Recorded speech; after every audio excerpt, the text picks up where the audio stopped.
લખો પ્રશ્ન, સેલ્સમેન જન્મે છે બનતા નથી એ વિધાનની ચર્ચા કરો.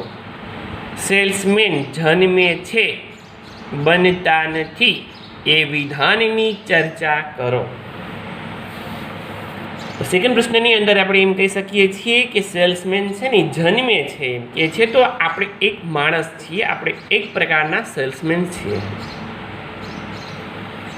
આપણામાં એવી ઘણી બધી કુદરતી બક્ષિસ છે એ આપણે જન્મ જગથીને જ મળેલી છે. આપણે કોઈના દ્વારા મેળવતા નથી, કોઈના દ્વારા આપણે બનાવટી નથી કરતા. અત્યારે અહીંયા ક્લાસની અંદર આપણે બધા બહેનો બેઠા છે, એમાંથી બહેનોમાંથી દરેકની કુદરતી બક્ષિસ છે ને અલગ અલગ પ્રકારની છે. બધા એક જ ક્લાસમાં છે એ શિક્ષણ મેળવીએ છીએ, શાળા અને મહાશાળામાંથી ને આપણે જ્ઞાન મેળવીએ છીએ. પણ અમુક પ્રકારની કુદરતી બક્ષિસ બધા બહેનોની જુદી જુદી છે. કોઈ છે એ સારું રમી શકે છે, કોઈ છે એ સારું જ્ઞાન ગાઈ શકે છે, કોઈ છે એ સારું પેન્ટર બનાવી શકે છે, કોઈ છે એ સારામાં સારી રસોઈ શો બનાવી શકે છે, કોઈ સારામાં સારું ભરતકામ કરી શકે છે, કોઈ સારામાં સારું ગૂંથણ કામ કરી શકે છે, કોઈ સારામાં સારું લખી શકે છે, કોઈ સારામાં સારું જ્ઞાન ગાઈ શકે છે. તો બધી કુદરતી શક્તિઓ છે, બક્ષિસો છે, દરેકને જન્મ જગથીને જ આપેલી છે. કોઈની પાસે મેળવવા જઈએ, કોઈનામાંથી શીખીએ તો એમ એ મળી શકતી નથી, એમ એની તાલીમો છે એ લઈ નથી શકતા આપણે. તો સેલ્સમેન છે એ એક પ્રકારનું આપણે વેચાણ જ કરવાનું છે. તો આપણે વેચાણ કરવા માટે એક કળા છે એ શીખવામાં ક્યાંય નથી આવતી. તમે બધા અહીંયા બેઠા છો, તમારે બધાને કોઈ એક કંપની બિઝનેસ માટે માર્કેટિંગ કરવું છે તો એ માટે તમારે ક્યાંય જ્ઞાન મેળવવા જવું પડે એમ નથી. તમને શીખવાડવામાં ન આવે એ તમને કુદરતી બક્ષિસ હોઈ શકે છે. એમ તમારે અટાણે એક બજારમાં જવું હોય, કોઈ વસ્તુનું શોપિંગ કરવું હોય તો તમે એમ પૂછો ત્યાં જઈને શું કહેવાય, કેમ કહેવાય, કેવી રીતનું બોલવાનું, કેવી રીતનું વર્તન કરવાનું. ના, એ આવડે જ છે, કુદરતી બક્ષિસ છે, સમાજમાંથી ને જોઈએ છીએ, સમાજમાંથી ને જ મેળવીએ છીએ. તમે કોઈ એક નાનો મોટો બિઝનેસ કરતા હોય તો બિઝનેસ કરતાં તમે એવું શીખો કે ગ્રાહકો આવે તો કેમ બોલાય, કેમ આવકારો અપાય, કેમ એને એ બિહેવ કરવું, કેમ એને એ વાર્તાલાપ કરવો. એ કુદરતી બક્ષિસ છે, જન્મજગથીને જ હોઈ શકે છે. ઘરે આપણે કોઈ ગેસ્ટ આવ્યા હોય તો આપણે એને પૂછીએ છીએ શું કહેવાનું, કેમ કહેવાનું. કુદરતી બક્ષિસ છે એ આવડતી જ હોય આપણે. તો વેચાણ કળામાં સેલ્સમેન છે એ ક્યારેય શીખવામાં ન આવે, એ કુદરતી બક્ષિસ છે. માણસની કુશળતા, સફળતાઓ, માણસના સંસ્કારોનું એક પરિણામ છે. એ જન્મ જગથીને સંસ્કારો આપણા હોઈ શકે છે. એ માટે ક્યારેય કોઈ દિવસ તાલીમની જરૂર જ ન રહે. અને જો આપણામાં આવા ગુણો ન હોય તો આપણે તાલીમ છે એ મેળવી નહીં આપીએ. એટલે આપણામાં આવા સંસ્કાર ગુણો હોય, આપણે કહેવત છે વાયમાં હોય તો અવેડામાં આવે. કૂવામાં જેટલું હશે તેટલું જ અવેડામાં આવશે. તો આપણા પેઢીઓના સંસ્કારો છે, આપણા જન્મ જગથી આવા ગુણો છે, એવા જ ગુણો આપણે ખીલવી શકીએ છીએ. એ માટે ક્યાંય તાલીમની જરૂર ન પડે. આપણે આવડી ઉંમરે ગયા તો આપણે પૂછી કે આને મમ્મી કહેવાય, કે આને પપ્પા કહેવાય, કે આને શું કહેવાય. એ વર્ષના સંસ્કારો છે, આપણા કેળવણીના સંસ્કારો છે, જન્મજગથીને જ આપણામાં હોઈ શકે છે આવા. તો આવા સેલ્સમેન્સ માટે છે એ જન્મોથીને જ આવા એનામાં ગુણો અને સંસ્કાર હોય તો જ એ સેલ્સમેન છે એ બની શકે છે. આપણે આગળના જ પ્રશ્નની અંદર જોયું સેલ્સમેન્સ માટે ગુણો. જો એક ગુણ એનામાં ન હોય તો બહારથી એનામાં કોઈ ગુણો છે એ ઉમેરી શકાતા નથી. જો એ જ ગુણો એનામાં હશે તો જ એ સેલ્સમેન તરીકે વિશિષ્ટ સ્થાન છે એ પ્રાપ્ત કરી શકશે. એનો સામાજિક ગુણ નહીં હોય, અન્ય ગુણ નહીં હોય એનો, તો આવા ગુણોને હિસાબે એ કોઈ સમાજની અંદર પ્રતિનિધિત્વ ન મેળવી શકે. કહી શકીએ છીએ ને એનામાં બુદ્ધિ નથી એમ. આને ઘીના ઢળા માથે ઢોળીએ તઈ ન આવે આનામાં બુદ્ધિ.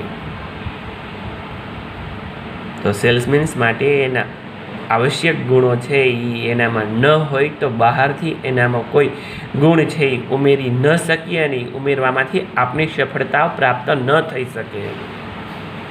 તો સેલ્સમેન્સને આવા ગુણો હોય તો સેલ્સમેન્સનું વ્યક્તિત્વ પ્રભાવિતતા, તંદુરસ્તી, કુશળગત બુદ્ધિ, ઉચ્ચ કોટી, નૈતિત્ય, ચારિત્ર્ય, યાદશક્તિ વગેરે છે એ નિર્ણય શક્તિ, નિષ્ઠા, કાર્યશીલતા એવા વલણો છે એનામાં કુદરતી રીતે પ્રાપ્ત થયેલા હોય છે. અને જો આવા ગુણોનો એનામાં અભાવ જોવા મળે તો એ કઠિન કહેવાય, અઘરું છે. એ સેલ્સમેન તરીકે સફળતા પ્રાપ્ત નહીં થઈ શકે. હવે આ બધા ગુણો તો છે આપણે જન્મ જગતથી જ પ્રાપ્ત કરેલા છે,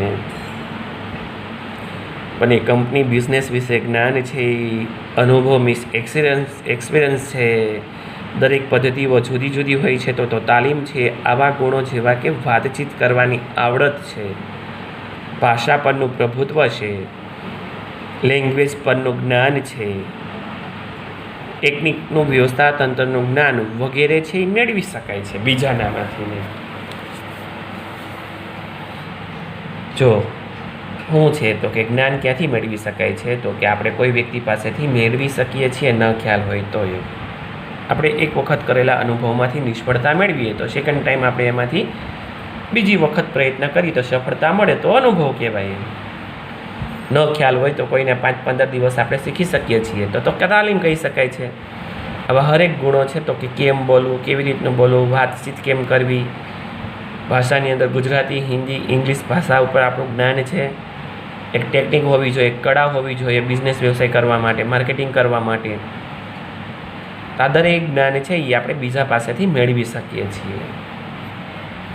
તો કે આ ઉપરાંત શું છે તો કે શિક્ષણ તાલીમ છે. શિક્ષણ તાલીમની અંદર શું મળે આપને તો લખતા, વાંચતા, બોલતા અનુભવ, એક્સપિરિયન્સ જેવા અનેક ગુણો છે એ આપણેથી શાળા અને મહાશાળામાંથી લઈ આવી શકીએ છીએ. આપણે સેલ્સમેન છીએ, માલ છે એ વેચવાનું છે, એ માટે આપણી પાસે જ્ઞાન હોવું જોઈએ, આપણી પાસે નોલેજ, શિક્ષણ હોવું જોઈએ. આપણે ન ખ્યાલ હોય તો આપણે તાલીમ કરેલી હોવી જોઈએ. ત્યારબાદ આપણે કોઈ છે એ અનુભવ હોવો જોઈએ વધતા કે ઓછા સમયનો. આવા સેલ્સમેન્સ માટેના ગુણો છે એ વેચાણ અંગેના હોવા જોઈએ એનામાં, તો એ સફળતાઓ પ્રાપ્ત કરી શકે છે. અને આ ગુણોથીને જ એ જન્મતા નથી, એમ જન્મથી નથી આવતા, આ તુરત જ બનાવતા શીખવા પડતા નથી હોતા. તો આવી ધીરજ ના ગુણ હંમેશા મીઠા હોય છે. તો સેલ્સમેન્સને થવા માટે આવા અનેક ગુણો છે એ મહત્ત્વના છે. પોતે જાતે ન બની શકે પણ એ જન્મથી નથી મળતા. એ અમુક વસ્તુઓ છે એ જન્મજગતથી હોય છે, મેં તમને વાત કરી એવું. અને અમુક ગુણ છે એ આપણે જ્ઞાન આવશ્યક છે એ પ્રાપ્ત કરવાના હોય છે. તો એ બરાબર ન મેળવી શકાય, બરાબર ન કેળવી શકાય. એમ ક્યારેય તમે કોઈ પાસેથી જ્ઞાન મેળવો તો 100% તમે જ્ઞાન છે પ્રાપ્ત ન કરી શકો. એમ એના જેવું તો ન જ થઈ શકે એમ, ઓરિજિનલ અને ડુપ્લિકેટ. એમ આમ હાલના વૈજ્ઞાનિક યુગ દરમિયાન કોઈ પણ સંશોધન છે એ કોઈ પણ વસ્તુની શોધખોળ કરે છે ત્યારે માનવશાસ્ત્ર છે એનો ઘણો બધો વિકાસ થઈ શકે છે. અત્યારનો વૈજ્ઞાનિક યુગ છે એ દિવસે ને દિવસે નવું નવું શોધખોળ કરે છે. કોના માટે તો કે માનવને ઉપયોગી થઈ શકે છે, માનવનો વિકાસ થઈ શકે છે. દરેક યંત્ર એવું નથી લખી દીધું કે આપમેળે ચાલતા હોય, માનવ સંસાધન દ્વારા જ ચાલતો હોય. પહેલાંના યુગમાં ચાલીને જવું હતું તો આપણે આળસ થતા, એમ અત્યારે તો શું આવી ગયું, વાહનો આવી ગયા, દરેક મશીનો આવી ગયા. એમ સ્વિચ દબાવો અને ટેકનોલોજી દ્વારા એ વસ્તુનું કામકાજ થઈ શકે છે. બેંકમાં જાવ તો પૈસા હાથે ન ગણે, એમ ટેકનોલોજી આવી ગઈ. નવી નવી શોધખોળ આવી ગઈ. કોને યુઝ છે, કોને ફાયદો છે? તો કે માનવને જ ફાયદો છે. માનવ શાસ્ત્ર દ્વારા તેનો વિકાસ થઈ શકે છે. તો આવી નવી નવી વૈજ્ઞાનિકોને ધ્યાનમાં રહીને જુદું જુદું વિશ્લેષણ કરીને માનવીની નબળાઈઓ છે એની શોધી અને તેનો ઉપયોગ કરવા માટે નબળાઈઓ દૂર કરી શકાય છે. તમને બધાને ખબર છે કે માણસ દ્વારા છે કામ થાય ને ટેકનિક દ્વારા છે, યંત્ર દ્વારા કામ થાય, એમાં બેમાં ડિફરન્સ હોય છે. અમુક છે એ ટેકનોલોજી યંત્ર છે એ સક્સેસ હોય છે, અમુકમાં ટેકનોલોજી યંત્ર છે એ સક્સેસ હોતું નથી. તો એ બેની વચ્ચેની ખાસિયતો છે એ જોવાની હોય, બંનેના ગુણ છે એ જોવાના હોય. સામાન્ય રીતે બંને વ્યક્તિઓને તમે કોઈપણ પ્રકારની તાલીમ આપો તો બંને વ્યક્તિ તાલીમ છે એ સરખી સમાન રીતે મેળવી ન શકે. જેનામાં યાદશક્તિનું ટેલેન્ટ વધારે હશે તે તાલીમ સારી રીતે મેળવી શકશે, જેનામાં યાદશક્તિનું ટેલેન્ટ ઓછું હશે તે તાલીમ ઓછી રીતે મેળવી શકશે. અહીંયા એટલા બધા બહેનો બેઠા છે તો કોઈને એક વખત અહીંથી કહેવામાં આવે તો યાદ રહીએ, કોઈને છે ઘરે 2 વખત 3 વખત રીડ કરવું પડતું હોય, કોઈને છે રાઇટિંગ કરવું પડતું હોય, ત્યારબાદ યાદ રહીએ છે. તો એ દરેક વ્યક્તિઓની અમુક પ્રકારની નબળાઈઓ હોઈ શકે છે. સાંભળવાની, ગ્રહણ કરવાની, સંગ્રહ કરવાની, એ નબળાઈઓને દૂર કરવા માટે એને પ્રયત્ન કરવો પડતો હોય છે.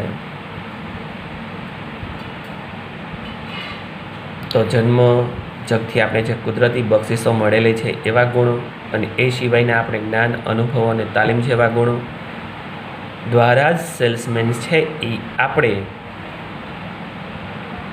સમય શક્તિનો વ્યય છે, સમય છે એને અવલંબીએ છીએ.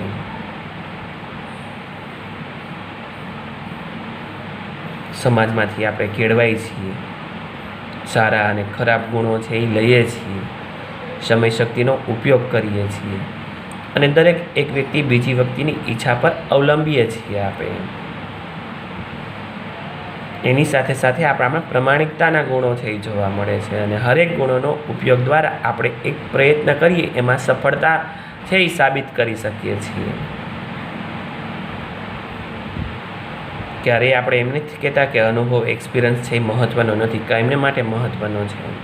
એક વખત તમે પ્રયોગ કરો, સફળતા ન મળે, નિષ્ફળતા મળે, સેકન્ડ ટાઈમ સફળતા મળે, તમે તમારા ધ્યેયને મંજિલ સુધી પહોંચી શકો છો. આથી જ સેલ્સમેન્સ માત્ર છે એ જન્મે છે, પરંતુ સેલ્સમેન્સ માત્ર બનાવી ન શકાય.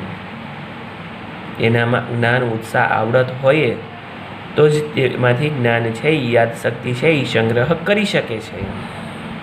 એટલે જ કહેવાય છે કે જન્મતા નથી, તે માત્ર બનાતા નથી. અને જન્મોજગથી એના સંસ્કાર અને તાલીમ છે એ આપમેળે આવેલા હોય છે. ત્યારે જ એ સફળ સેલ્સમેન્સ બની શકે છે. કોઈએ કીધેલું અને કોઈએ સાંભળેલું અહીંથી એક સેન્ટેન્સ બોલીએ છીએ, એક બેનમાંથી બીજા બેનમાં કાનમાં કે બીજા બેનમાંથી ત્રીજા, તો એ 10-12 વખત એ સેન્ટેન્સ બદલે તો અડધું છે એ ખોટું બની શકે છે. યાદશક્તિઓ બધાની જુદી જુદી હોઈ શકે છે, અલગ અલગ શબ્દ ભળી જાય છે.